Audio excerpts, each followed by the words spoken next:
What was your first job? What was your first job? Do you have it in your head? What was your first job? You remember the wonderful tasks that you had to do for said job? Did you love your job? Did you love that first job that you had? Maybe you're still at the same place that you're working at that was your first job and you've kind of moved up. Did you hate your job? Did you despise every minute of it? What were some of the lessons that you learned from your first job? I had like an unofficial job growing up. I worked as a baseball umpire, but I didn't get enough games to be really, I don't really call that my first job. My first, what I would say is real job that I had was that I worked as a produce clerk at a place called Kroger. If anybody know what Kroger is, there's a few people, praise God. Kroger is like Hannaford, basically. And I would worked as produce clerk, and there were some good times, but there were a lot of lessons that I learned when it came to working at Kroger. I learned, just like many of you, how brutal taxes are to your paycheck. Like it is awful. I look at my pay stub. It's not like I was making much anyway, but I see like half of it's gone, and it's like, you're kidding me, right? And it's a good introduction to society, right?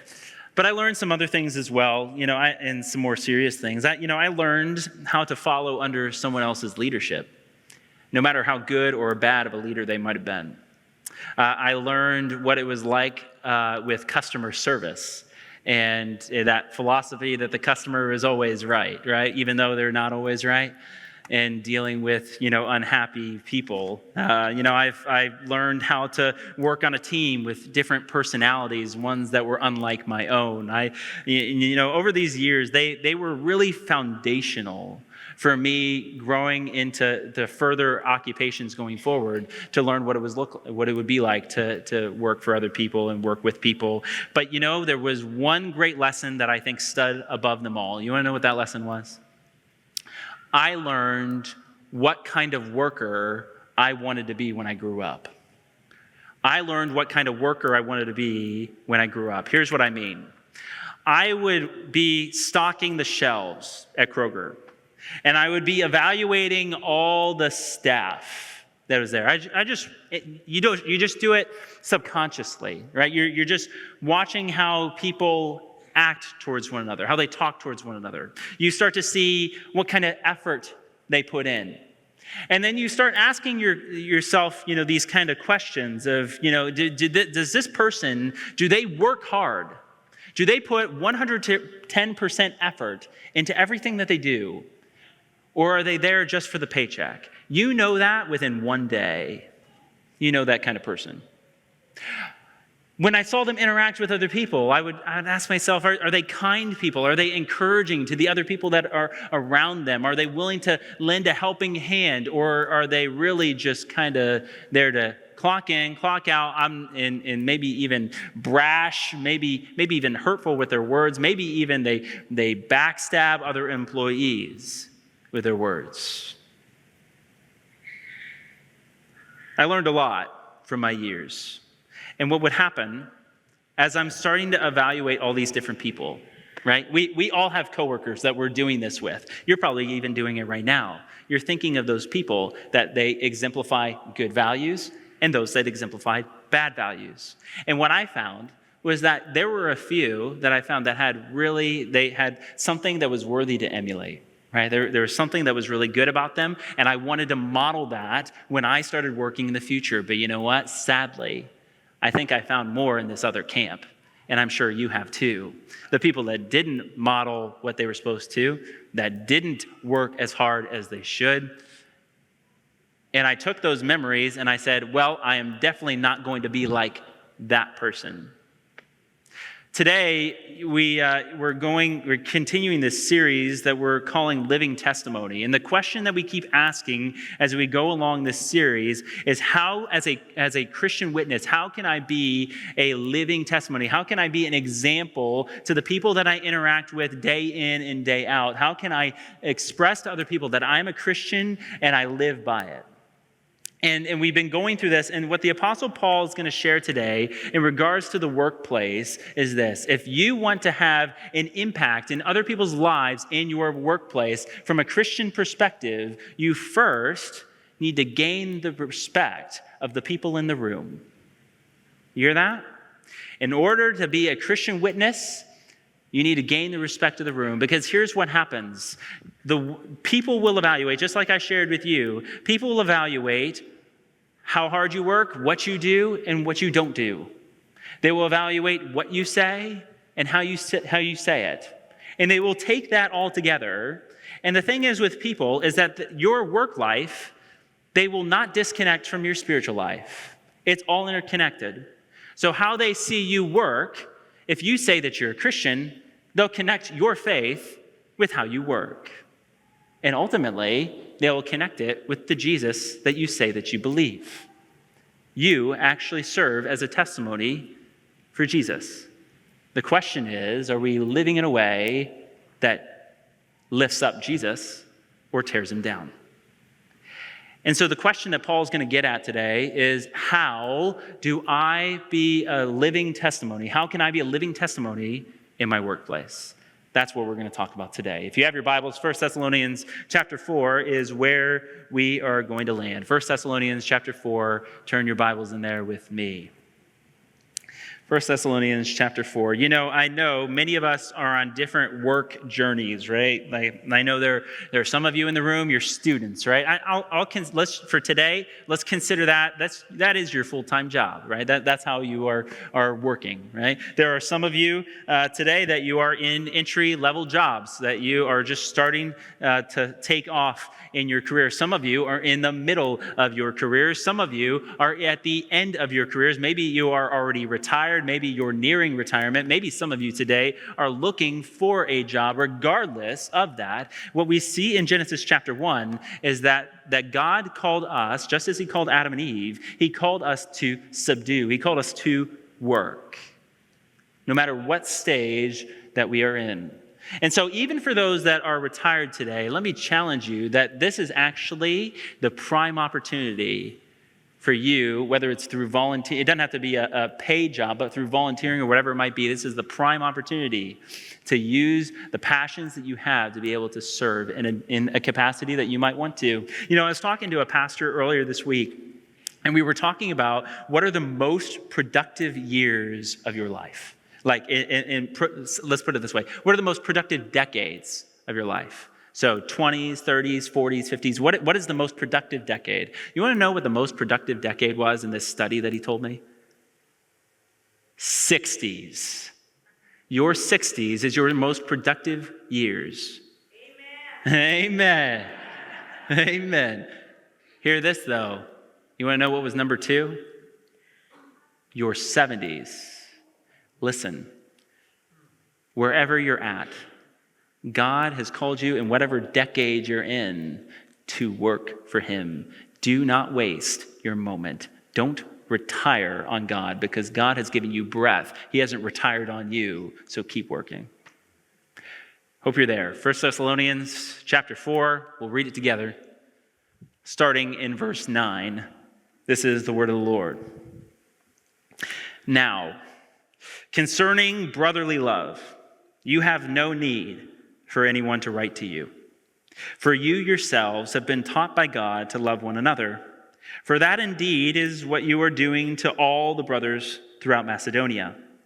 But we urge you, brothers, to do this more and more, and to aspire to live quietly, and to mind your own affairs, and to work with your hands as we instructed you, so that you may walk properly before outsiders and be dependent on no one. That is the word of the Lord. So, here's Paul, and he's been teaching us along the way. Honestly, today, we're going to reframe this a little bit. We're going to imagine that Paul is our boss, okay? Just play along with me. Paul is our boss, and we have these Thessalonian believers, and they're newer believers. And so we'll say that they're new to their Christian job, okay? Play along. Boss, newer to the job.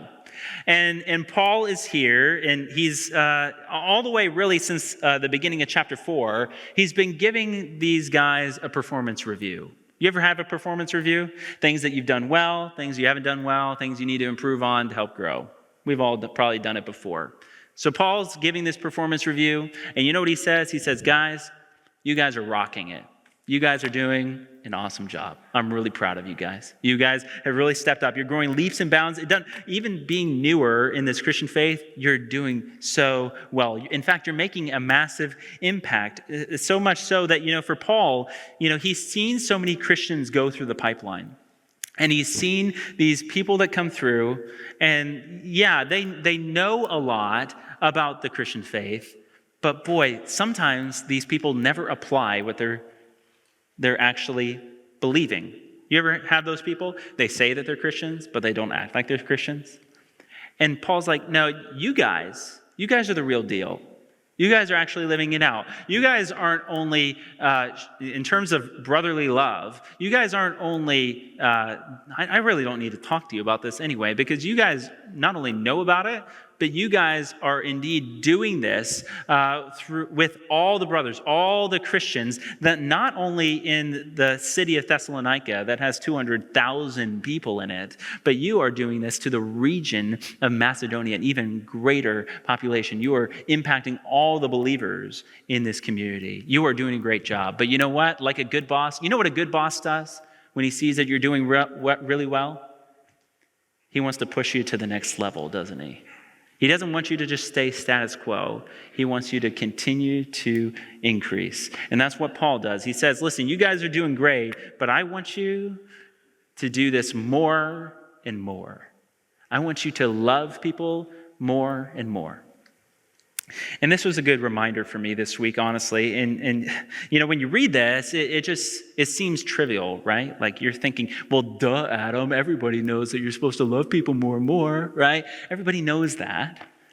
And yet, I think if we're to apply this practically, I think there are just times where we don't really want to love people like Paul's calling for, because we feel like we're loving people enough. There's this time, I think we do this in marriage, but I think we do this in different parts of our lives too, where when it comes to loving people, we keep score. You ever keep score? I've done so many things for this person, but I'm also keeping track of what they've done for me, right? I think subconsciously we do it. It's not a right thing to do. It's not really love, honestly, but there's times that we do that. And, I think there's even points in our life, maybe it's serving here in the church and other people. Maybe it's loving a certain person. And it gets to the point, man, I've given so much. I've served so much. Now it's time for them to serve me. And I'm glad that Jesus never did that to me. And it reminded me that love never retires. Love never retires. It never ends. And so it should be the same for us. But even more so, I was thinking to myself too, to do this kind of love that Paul's talking about, to love people more and more, like you can't just be on autopilot. You can't just coast, right? In fact, to do it really well, you can't just do it passively or reactively. This kind of love that Paul is talking about, this genuine concern for other people, it is like actively, constantly praying for other people and constantly seeking out their needs, even before they might even need it, even before they even ask for it, going to serve them. And you know what? That really challenged me this week, because I think, for that kind of love, that's a lot of energy, right? To exert yourself for. That's like mental energy, physical energy. There's a lot of giving of yourself. There's a lot of emotional energy. If you're trying to talk through things with people, you're giving a lot of time. You're giving sacrifice. And if I can be honest, let's just be honest here today. I think for me, probably for some of us in the room as well, sometimes we just want to give the bare minimum because we want to give more for ourselves. Are you with me? Or am I just the only selfish one in the room? Listen, we all act that way. And Paul just continues to remind us, no, I'm not expecting you to go from here to here, but what I want you to do is just continually, maybe it's just having this in this mindset of just having prayer and prayer for other people continually that come to mind. And again, we mentioned it a few weeks ago, but just reaching out to them, right? It's this simple kind of love for other people that happens more and more. And so here's Paul, and he starts to take this idea of brotherly love, and this is when he starts to transition it to this idea of work. And to understand what's going on here, it'd be best to know the context of it. There's these smaller group of Thessalonian believers, and they've kind of caused a stir within their community. Here's what happened. Paul had shared with them previously about this concept of what's called the second coming. If you don't know what the second coming, it's this. It's that, we all believe that Jesus, he lived this perfect life. He died on the cross for our sins. He rose from the grave. And before he left, he told his disciples, I will be coming back again to make things right and better again. And he shares this with the Thessalonians. And the Thessalonians take this news when Paul says Jesus might come at any time, and they interpret that as Jesus is going to come back next week or next month. Now, let me ask you, if you knew that Jesus was going to come back next week, do you think you'd be really focused on your job right now? Probably not. And so for these guys, they're like, well, if he's coming back next week, then we don't need to work anymore. So they quit their jobs. They totally quit their jobs. And you know what ended up happening after that? Because they're just sitting at home, they're just waiting for Jesus to return. Because they have so much free time on their hands, they're not busy, so they start meddling in other people's affairs and all the other stuff that other people are doing. And because they have no income, what are they doing? They're mooching off other people. This is the context of what's going on with these people. It's not a good reputation, is it? To be someone that mooches off of people and meddles in people's affairs, not working. That's not a good reputation. And so Paul comes back and he says, hey guys, you as a collective whole, you're doing really well, but we really need to focus on this part. And so he's going to provide three pieces of wisdom on how to redeem their testimony. On how in the realm of the workplace, how to redeem the testimony so you can have a Christ-centered impact in the workplace. And three things are these in verse 11. He says, but we urge you, brothers, to show brotherly love more and more through three ways. First, to aspire to live quietly. Second, to mind your own affairs. And third, to work with your hands as we instructed you. Now, if I were coming up with this list, I would have thought, if I wanted to make a grand impact on other people, here's what you do. You start to climb the corporate ladder, you get to the very top, and that way you have influence over other people. That's one way to do it. But the reality is that Paul wants us to get down to the deepest levels and realize that it's actually the simplest ways in our workplace that are the most transformational. If you want to make an impact in the Christian world, if you want to make an impact in your workplace, you do the simple things first, and you do them really well. And so what we're gonna do is this. I'm gonna do something a little bit different today. With these three things, we're gonna break this down one at a time, each of these phrases. And what I'm gonna do is I'm gonna provide kind of more of a briefer, more reworded definition of what each of these phrases means, because some of them could be misinterpreted. And after that interpretation, what I did, you'll see it on the screen. I have positive examples of what this looks like, and I have negative examples of what this looks like from the workplace. And what I want you to do is this. I want you to reflect on your life. I want you to reflect on your work. It might be from the past. It might be right now. Maybe you're volunteering. Maybe you're in the middle of your career. Maybe you're a student. But I want you to reflect on you. I don't want you to reflect on your awful boss at work. I don't want you to reflect on your awful coworkers at work or students that you're with. I want you to reflect on you. This is a mirror for you. And I want you to ask this question. Am I reflecting the things that Paul is saying? Am I doing actually a decent job at them? Or are there some things that I need to work on? There are some things that I pray that you see that are really positive, that you're modeling really well. And I pray that some other people are seeing that within you. But just as Paul shared, we need to show love. How often? More and more.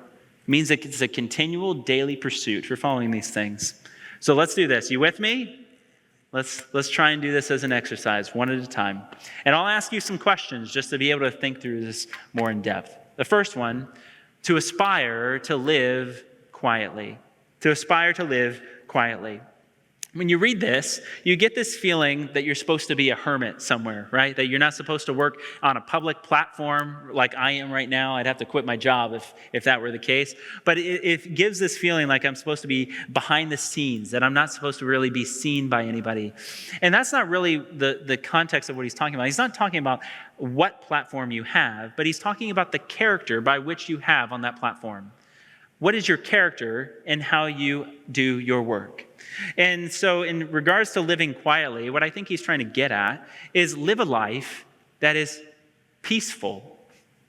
Live a life, you ever been at a workplace and it's just full of drama, right? That'd be the opposite of what this is. You are the kind of person that seeks peace above all things. So, with that in mind, let me ask you a few questions. You can read in some of the positive and negative examples. I encourage you actually, if you want to, take a picture of the screen. And what you can do is actually go to a coworker and say, hey, how do I do at this? It might be pretty revealing to you. You might see some things that you don't want to see, but it's really good for us. So, questions, let me ask you. Would others consider you humble and teachable? Or would they think you are better than everyone else and unwilling to make mistakes? Are you the kind of person who serves in small, unnoticed ways? Or are you more focused on your personal success? You like to seek attention and you could care less about your other staff members? Are you the kind of person who seeks peace? When there's tense situations that are around you, you're actually the one that brings the temperature down. You cool it down. You don't stir the pot. Or are you the pot stirrer? That you're actually causing division. You're the one that is actually sometimes making passive aggressive comments to people behind people's backs, maybe even being dishonest to other people. Would you consider yourself content? Or do you see yourself as a complainer? That happens a lot at work, doesn't it? Someone that is critical, overly critical in judging others. How are we doing thus far? Are we aspiring to live quietly? First, aspiring to live quietly, evaluate your character at work. Second, mind your own affairs. Mind your own affairs. Now, there needs to be some clarity here. When he's talking about minding your own affairs, he doesn't mean don't show concern for other people. He's not saying don't get involved in other people's lives. That's not what he's talking about. But there was a pastor that I was listening to, and he said it very well. And he said this, there's a big difference between sticking our nose in people's business and sticking our hearts in people's problems. Do you hear the difference? Where our heart is actually caring for them. And then there's the other person, what he's talking about, being nosy, is the kind of person that is constantly looking at other people and looking at what they're doing wrong, what they should be doing and what they shouldn't be doing, what they need to fix and what they haven't fixed already. It's those kind of people that don't mind their own affairs. And you know who they seem to neglect along the way? Themselves. They're looking at the specks of everybody else and missing the whole plank in front of them. And so for Paul, in modern terminology, I'm going to rephrase this. When he says mind your own affairs, I think he's trying to give this kind of one concept. You ready? Get a life. Get a life, right? Worry about yourself. Stop worrying about all the other people and what they're doing or what they shouldn't be doing. You focus on you. Take responsibility for you. So, with that in mind, you can see the positive, negative examples on there. In regards to how we work with other people, let me ask you. Do you have genuine self-awareness? Do you understand the strengths, but also the weaknesses and flaws within you, the ways that maybe character-wise you are not doing very well? Or do you just focus on what other people are doing wrong and not yourself? Do you take responsibility for things even when it's not fully your fault? Or if something goes wrong, do you blame shift? You know what blame shifting is? It's pointing fingers at people when it's their fault for doing whatever it was. When someone shares something with you in confidence, because there's sometimes confidential information that needs to be shared even in the workplace, do you show discretion? Do you understand their boundaries and trust their boundaries and don't share that information with other people? Or do you gossip and spread rumors around? Do you forgive coworkers when they do something wrong? Or do you harbor grudges against them? Do you encourage the coworkers that you're with, the students that you're with? Or, and you see this all the time in the realm of working, do you micromanage? Are you a micromanager? So, we aspire to live quietly. We mind our own affairs. We get a life. But thirdly, and I think this is probably the most practical when it comes to working, we work with our hands. We work with our hands. You know, my dad growing up, he'd always tell me, Adam, if you find a job you love, you'll never work a day in your life. You ever hear that phrase before? And I think that's mostly true. But you know, I think I find so many people that just hate work. Or at least they hate their current job that they're in, right? And you know, I don't know what the circumstances are, but what I find is those people that have a discontent for the work that they're in, you know, in Genesis 3, it talks about how one of the curses of work, God had made work and it was really good. When Adam and Eve disobeyed, the curse of work was that there would be sweat and toil, that there would be some things that it just didn't go your way, and it would be really tough work. And what I find with people that don't really want to work at all, or they don't like their job, is that they will do the bare minimum. They will do, honestly, there's times that they'll cut corners, right? There's times where they just really do not want to work. And so with that in mind, with Paul, he's not talking about necessarily working like with your physical hands, but he's saying when you work hard. So with that, let me ask you, do you put 100% or 110% effort into all that you do? Do you put care and attention to what you do? Do you seek for, I'll call it craftsmanship in what you do? Do you care about the work that you're doing, or do you cut corners?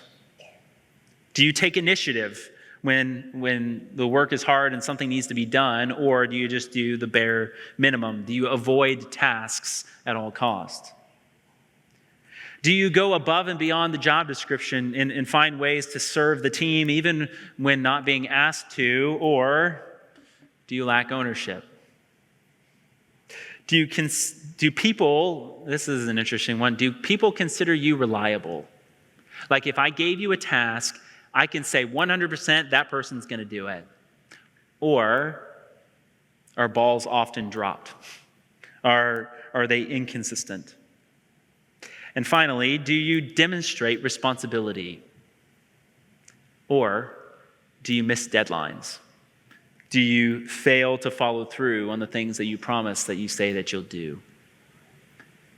Aspire to live quietly. Mind your own business. Mind your own affairs. Work with your hands. How are you doing? We doing good? Not so good? Listen, again, I pray that you found some things that people would say, yeah, I really admire that about that person. But I think there's some things that for each one of us, I pray that there's at least one thing that we saw in here is like, man, I really do need to work on that. For me, as I was looking at this and thinking on myself, I was thinking, probably the one thing, at least that I think I need to work on. I'm sure if you talk to my staff, there'd probably be a billion other things that I should be working on. But the one thing that I think came to mind was, there's times where I can be, at least internally, overly critical and judgmental. I think there's times where I'll have because I have high expectations for myself, I'll have high expectations on other people. And, sometimes I will preconceive why they are working the way that they are. And, sometimes I think some of us, maybe you're with me on this one, sometimes we just need to step back, give the benefit of the doubt to the people that we're interacting with and say, you know what, there might be a reason. So instead of internally accusing somebody for why we think they're working that way, maybe it's just asking the question genuinely to learn what's going on. That's what I need to work on. And that's my prayer this week that I can work on. I pray that there's something for you. That it's something for you that you can pray on. Praying, thinking, God, thank you for helping me be a model in this capacity, but God, would you help me do this more and more? That's my prayer for you guys. Because listen, your testimony makes a world of a difference on this one. It's so funny. It's the things, it's not even the fact of sharing the gospel that makes the difference in that regard. It's the fact of your testimony in line with sharing the gospel that makes the world of a difference in the workplace. And I know for me, I want to make a lasting impact when I'm here on this earth. I pray that if you were to go to one of our staff, I pray that people could say, yeah, Adam really did follow those things on the board. And I pray that if I don't, I pray that they challenge me on it. And I pray that people do that for you too, because I pray that you can become that living testimony, making that kind of impact in where you're working, where you're volunteering, where you're being a student at. Don't you want to make a difference in the lives of people? Because I know I do. And listen, this is what Paul's getting at. He says, when you make this kind of impact, not only are you going to be the kind of person that doesn't have to be dependent on anybody, you're not only going to have to, you can have financial freedom and you can take care of your family. But at the same time, he says when you start doing all these things, that you will walk properly before outsiders. Once again, people are evaluating you, how you work, how you talk, how you think, and whether you use dirty language or nasty language at work, or you're actually being honoring to the Lord. They will evaluate that, your life. Some of them will never look at a Bible, but they'll see you. And the question is whether or not you're going to be living that example or not. Some of us really need to take it into the mirror and be able to see, man, am I aspiring to live quietly? Am I actually someone that just goes to the grind? I'm peaceable with other people. I'm not trying to stir division. I'm not trying to stir chaos within the organization. I'm just doing my job. I'm working as hard as possible. I'm willing to help my boss in the best ways that I possibly can. And I just serve in that capacity. And I just do it day after day. I'm a faithful, reliable person in what I do. That's the kind of worker that when people are over here, you're non-believing people, sometimes they'll just mock you for the way that you're acting, right? But there's going to be a point where people hit rock bottom. There's going to be a point, coworker that's there, maybe someone passed away, maybe someone's struggling in their marriage. There might be so many different things that they're facing. And yet, they might not know a pastor. They might not know who to talk to. But you know who they're going to talk to? The Christian. They're going to talk to you.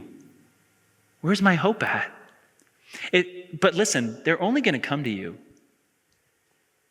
if you're doing these things. That's the only way that they're ever going to come to you. If you're not doing those things, they'll just go to somebody else. This makes a world of a difference. If you want to make a lasting impact in other people, especially in the workplace, whether it's volunteering, serving in some capacity, being a student, all the way to in the middle of your career. Listen, I think there's people that you can think of in your workplace, people that do not know Jesus, people that need to hear about Jesus.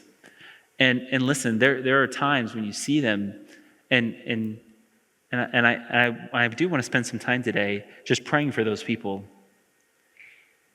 But I pray that God prepares you first before those opportunities come. You hear me?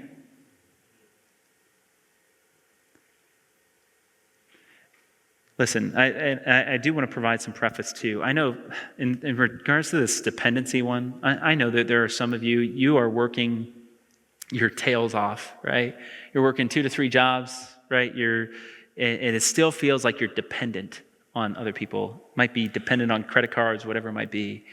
And there might be some of you want to be employed, you want to work, but for some reason you can't. Listen, this text is not talking about those kind of scenarios. What it is talking about are the idle.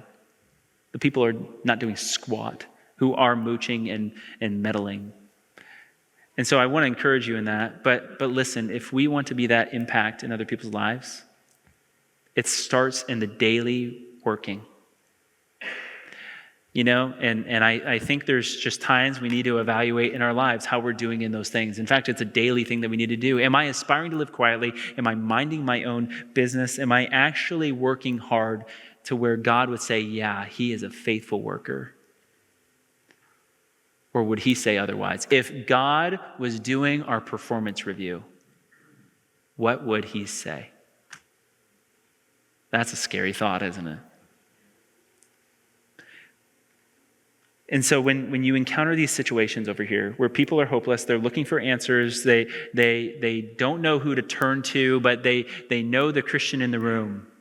They knew the Christian is you, and you're starting to exemplify these things, the opportunity shoots right up, doesn't it? Because that's the opportunity to say, hey, can I pray for you? Hey, I see that you're really struggling. Is there anything you want to talk about that I can help you with?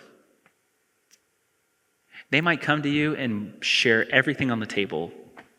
And that's the prime opportunity to say, hey, listen, you're in a really tough spot. And listen, I know you're in some difficult stuff right now, but I want to share with you a hope that's greater than the things that you're dealing with right here. I want to share with you the hope that I have, the reason that I keep going, the reason that I have purpose in what I do in my work. Because I don't just do a task just to do a task. I do it because I have been commissioned by a king. His name is Jesus. And Jesus came when I was in my desperate situation. And my desperate situation was this, that I realized that I was a massive sinner. I have messed up in my relationship with God and relationships with other people. I have completely destroyed other things in my life. And I wanted to be right with God. I know that one day at the end of my life, I'm going to have to get, something's going to have to happen to me at the end of my life. And I want hope that's beyond the grave. And I came to Jesus, and he not only saved me from my sinful condition, not only did he mend my relationship back with God once again, but he also gave me purpose in what I'm doing here, to where I can share with other people that hope that I have that I'm sharing with you. That one day you might be in eternity with me. That is the impact that you can have